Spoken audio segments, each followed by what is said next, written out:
ke sesi berikutnya, di mana kita akan membahas apa itu artefak dalam Scrum. Kita mulai ya sesinya. Nah, apa sih yang dimaksud dengan artefak dalam Scrum?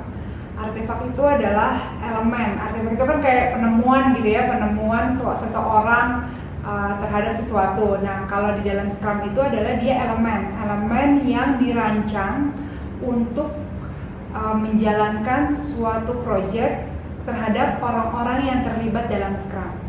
Jadi di dalam artefaknya Scrum itu ada 3. Yang pertama product backlog, yang kedua ada sprint backlog, yang ketiga adalah product increment. Apa sih bedanya? Yuk kita bahas satu-satu ya. Yang pertama adalah product backlog. Saat ide atau kebutuhan atau keinginan itu ada untuk mengerjakan suatu project, itu yang akan disebut dengan product backlog, yaitu fitur list dari kebutuhan dari project. Jadi saat ada klien beride, klien itu punya keinginan atau fungsi-fungsi yang harus dilakukan, itu semuanya akan masuk ke dalam product backlog. Product backlog ini akan diterjemahkan ke dalam user story. Jadi ya, as a user I can bla bla bla. Itu yang dimaksud dengan user story. Dari kebutuhannya adalah A diterjemahkan ke dalam user story. Nah, biasanya di dalam product backlog ini dibuatkan prioritas dan waktu pengerjaannya.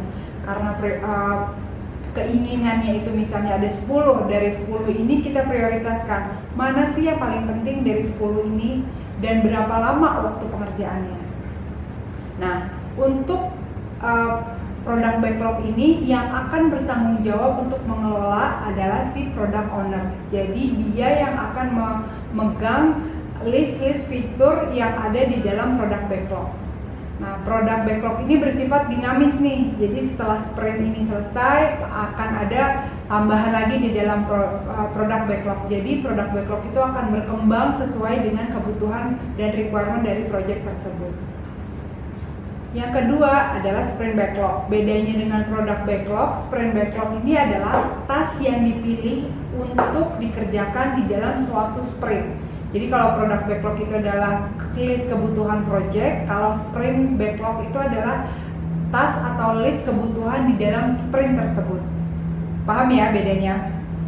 Nah, untuk sprint backlog ini dibuat oleh tim yang mengerjakan berdasarkan dari product backlog tersebut. Jadi dari product backlog tersebut, tim development itu harus memilih apa aja yang akan mereka kerjakan dalam sprint backlog. Nah, sprint backlog ini idealnya dapat dilihat oleh semua orang karena kita di dalam Agile itu transparan. Jadi semua apa task yang dikerjakan oleh tim development itu harus bisa dilihat oleh semua pihak.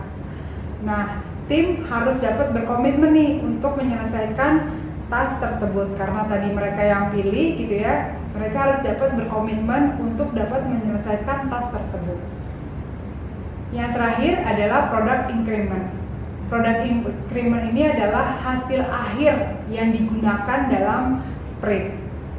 Nah, biasanya kalau di product increment ini ada kesepakatan apa sih yang disebut dengan hasil akhir atau yang biasa disebut dengan definisi dan. Jadi jangan sampai suatu tim dengan tim yang lain kesepakatannya beda nih, dan itu apakah memang sudah dites atau sudah di-approve by client atau apa. Jadi kesepakatannya harus ada. Itu yang paling penting.